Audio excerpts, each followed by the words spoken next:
एक छोटे से गांव में जहां हरे भरे खेत और फूलों की महक हवा में बिखरी रहती थी, सत्यम नाम का एक युवक रहता था। सत्यम सीधा साधा, मेहनती और भगवान विष्णु का परम भक्त था। उसका जीवन भक्ति के रंग में रंगा हुआ था। दिन रात वो भगवान विष्णु की पूजा अर्चना में लीन रहता और उसका एकमात्र सपना था भगवान के दर्शन करना। लेकिन उसकी ये भक्ति एक अनजान मोड़ की ओर बढ़ रही थी, जहां उसे अपने जीवन का सबसे बड़ा सबक सीखना था। ये कहानी है सत्यम के घमंड, उसकी तपस्या और अंत में सच्ची भक्ति के अर्थ को समझने की। सत्यम का जीवन सादगी से भरा था। वो सुबह जल्दी उठता, नदी में स्नान करता और अपने छोटे से मंदिर में भगवान विष्णु की मूर्ति के सामने घंटों ध्यान करता। गांव वाले उसकी भक्ति की प्रशंसा करते, लेकिन सत्यम का मन बेचैन था। उसे लगता था कि उसकी भक्ति अधूरी है, क्योंकि उसने भगवान के दर्शन नहीं किए थे। एक दिन जब सत्यम नदी किनारे ध्यान कर रहा था, उसे एक साधु बाबा दिखाई दिए। साधु की लंबी दाढ़ी थी, माथे पर चंदन का तिलक और आंखों में गहरी शांति। सत्यम ने उत्साह से उनके पास जाकर प्रणाम किया और बोला, बाबा, मैं भगवान विष्णु का परम भक्त हूँ। दिन रात उनकी पूजा करता हूँ, लेकिन मुझे उनके दर्शन की चाह है। कृपया मुझे भक्ति का सच्चा मार्ग दिखाएं। साधु बाबा मुस्कुराए और बोले, बेटा, भगवान को पाने के लिए तुझे अपने अहंकार को त्यागना होगा। तू गृहस्थ जीवन में रहते हुए भी भगवान को पा सकता है। भक्ति का मार्ग कर्म, प्रेम और निस्वार्थ सेवा से होकर जाता है। सत्यम को साधु की बात समझ नहीं आई। उसने कहा, महाराज, मैंने तो जीवन भर ब्रह्मचर्य रखने और एकांत में तपस्या करने का प्रण लिया है।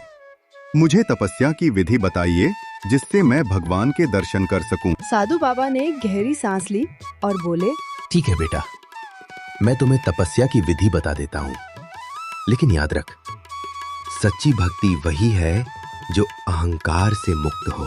फिर साधु ने सत्यम को ध्यान, जप और तप की पूरी विधि समझाई। अगले दिन सत्यम गांव छोड़कर पास के घने जंगल में चला गया। वहां एक विशाल बरगद के पेड़ के नीचे उसने अपनी तपस्या शुरू की। सूरज की तपती किरणें हों या बारिश की बूंदें, सत्यम अडिग रहा। वो दिन रात भगवान विष्णु का नाम जपता। धीरे धीरे उसकी भक्ति इतनी गहरी हो गई कि उसे भूख प्यास का आभास तक नहीं होता था। जंगल के जानवर भी उसकी तपस्या देखकर चुपचाप निकल जाते, मानो उसकी साधना का सम्मान करते हों। कई साल बीत गए। सत्यम की तपस्या अब अपने चरम पर थी। एक दिन जब वो गहरे ध्यान में लीन था, उसे लगा कि उसके शरीर में एक अलौकिक शक्ति प्रवेश कर रही है। उसका मन आनंद से भर गया। उसने सोचा, मेरी तपस्या सफल हो गई। अब मैं सिद्ध पुरुष बन गया हूँ। उसने भगवान को धन्यवाद दिया और फिर ध्यान में लीन हो गया। लेकिन जैसा कि अक्सर होता है, सिद्धि के साथ अहंकार भी मन में प्रवेश कर जाता है। एक दिन जब सत्यम ध्यान में बैठा था, एक चिड़िया पास के पेड़ पर चहचहाने लगी। उसकी मधुर आवाज जंगल में गूंज रही थी, लेकिन सत्यम को यह शोर असहनीय लगा। गुस्से में उसने आंखें खोली और चिड़िया को डांटते हुए कहा, मूर्ख चिड़िया, तुझे नहीं दिखता कि मैं तपस्या कर रहा हूँ? तूने मेरी साधना भंग कर दी, अब तुझे सजा मिलेगी। चिड़िया जो मासूमियत से गा रही थी, डर गई। वो ची ची करके माफी मांगने लगी। लेकिन सत्यम का गुस्सा शांत नहीं हुआ। उसने क्रोध से चिड़िया की ओर देखा और अचानक उसकी आंखों से निकली एक किरण ने चिड़िया को जलाकर भस्म कर दिया। ये देखकर सत्यम चौंक गया। उसने सोचा, यह तो मेरी तपस्या की शक्ति है। इस संसार में मुझसे शक्तिशाली और ज्ञानी कोई नहीं। उसका सीना गर्व से फूल गया। वो भूल गया कि ये शक्ति भगवान की कृपा थी, न कि उसकी अपनी उपलब्धि। कई सालों बाद सत्यम गांव लौटा। उसका रूप अब बदल चुका था। लंबी दाढ़ी, उलझे बाल और आंखों में अजीब सा तेज। दाव वाले उसे पहचान नहीं पाए। वो एक घर के पास रुका और जोर से पुकारा, माई, बाबा आए हैं, भिक्षा दो। घर से कोई जवाब नहीं आया। सत्यम ने फिर पुकारा, माई, भिक्षा दो। तभी घर के अंदर से एक औरत की आवाज आई। साधु बाबा, जरा इंतजार कीजिए, मैं अपने पति को भोजन करा रही हूँ। थोड़ी देर बाद आकर आपको भिक्षा दे दूंगी। ये सुनकर सत्यम का गुस्सा भड़क उठा। उसने सोचा, यह औरत मेरे जैसे महान तपस्वी का अपमान कर रही है। वह चिल्लाया, मूर्ख औरत, तुझे पता नहीं मैं कितना बड़ा तपस्वी हूँ। मेरे सामने कोई टिक नहीं सकता। तूने मेरा अपमान किया है, इसका परिणाम भुगतेगी। घर से आवाज आई, महाराज क्षमा करें, लेकिन मैं अपने पति को भोजन कराए बिना नहीं आ सकती। यही मेरा धर्म है। सत्यम का गुस्सा और बढ़ गया। तू जानती है, मैं अपने क्रोध से तुझे भस्म कर सकता हूँ। तभी घर से शांत लेकिन दृढ़ आवाज आई, महाराज, मैं कोई पेड़ पे बैठी चिड़िया नहीं हूँ जो आपके क्रोध से भस्म हो जाऊंगी। ये सुनकर सत्यम स्तब्ध रह गया। उसने पूछा, तुझे यह सब कैसे मालूम? औरत ने जवाब दिया, महाराज, गांव के बाहर एक कसाई की दुकान है, वहाँ जाइए, आपके सारे सवालों के जवाब मिल जाएंगे। सत्यम के मन में उथल पुथल मच गई। वो कसाई की दुकान की ओर चला।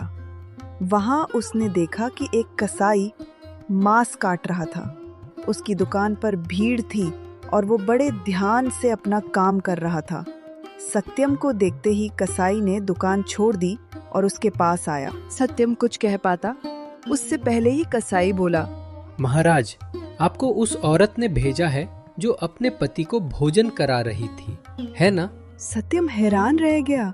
उसने कहा, तुम्हें ये सब कैसे पता? उस समय वहाँ कोई नहीं था। कसाई मुस्कुराया और बोला, महाराज, मेरे साथ मेरे घर चलिए, वहाँ आपको सारे उत्तर मिल जाएंगे। सत्यम कसाई के साथ उसके घर पहुंचा। वहाँ उसने देखा कि कसाई ने सबसे पहले अपने बूढ़े माता पिता के पैर छुए। उसने दिन भर की कमाई उनके चरणों में रख दी और अपने हाथों से उन्हें खाना खिलाया। फिर उनके पैर दबाए जब तक कि वे सो नहीं गए। इसके बाद कसाई सत्यम के पास आकर बैठा। सत्यम का सारा घमंड टूट चुका था। उसने कसाई के पैर पकड़ लिए और बोला, मैंने सालों तक तपस्या की, अलौकिक शक्तियाँ प्राप्त की, लेकिन तुम्हें देखकर मेरा अहंकार मिट गया। तुम मुझे इसका रहस्य बताओ। कसाई ने शांत स्वर में कहा, महाराज, जिस औरत ने आपको इंतजार करने को कहा, वह अपने पतिव्रत धर्म का पालन कर रही थी। उसका पति ही उसका भगवान है। उसने अपने कर्तव्य को इतनी निष्ठा से निभाया कि उसे गृहस्थ जीवन में ही तपस्या का फल मिल गया। उसकी शक्ति और ज्ञान आप देख ही चुके हैं। मैं एक कसाई हूँ, दिन भर जीव हत्या करता हूँ, मांस बेचता हूँ, लेकिन ये मेरा कर्म है, मेरा व्यवसाय है। घर आने के बाद मैं अपनी सारी कमाई अपने माता पिता को अर्पित कर देता हूँ, उनकी सेवा करता हूँ। यही सेवा मेरे लिए सबसे बड़ी तपस्या है। सत्यम की आंखों से आंसू बहने लगे। उसने कहा, मैंने सालों तक भगवान को पाने के लिए तपस्या की, लेकिन एक पल के अहंकार ने सब नष्ट कर दिया। कसाई ने उसे सांत्वना दी और कहा, सत्यम, तुम्हारा मन अब शुद्ध हो चुका है।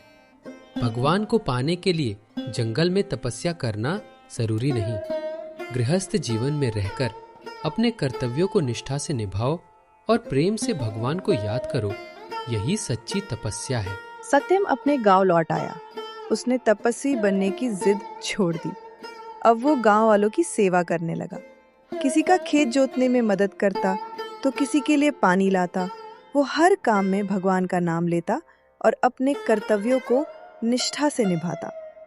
धीरे धीरे उसकी भक्ति और गहरी होती गई। गांव वाले अब उसे सत्यम साधु कहने लगे। लेकिन इस बार ये नाम उसके घमंड के लिए नहीं, बल्कि उसकी नम्रता और सेवा के लिए था। सत्यम ने समझ लिया था कि भगवान को पाने का रास्ता जंगल से नहीं, बल्कि दिल की शुद्धता और कर्मों की निष्ठा से होकर जाता है। यह कहानी हमें सिखाती है कि सच्ची भक्ति अहंकार से मुक्त होती है। तपस्या, शक्ति और ज्ञान तब तक अधूरे हैं जब तक उनमें नम्रता और प्रेम का समावेश न हो। गृहस्थ जीवन में अपने कर्तव्यों का पालन करना, दूसरों की सेवा करना और हर काम में भगवान को याद करना ही सबसे बड़ी तपस्या है। सत्यम की तरह हमें भी अपने अहंकार को छोड़कर प्रेम और निस्वार्थ भाव से जीवन जीना चाहिए। और साथ ही वीडियो को लाइक और चैनल को सब्सक्राइब जरूर से कर लेना।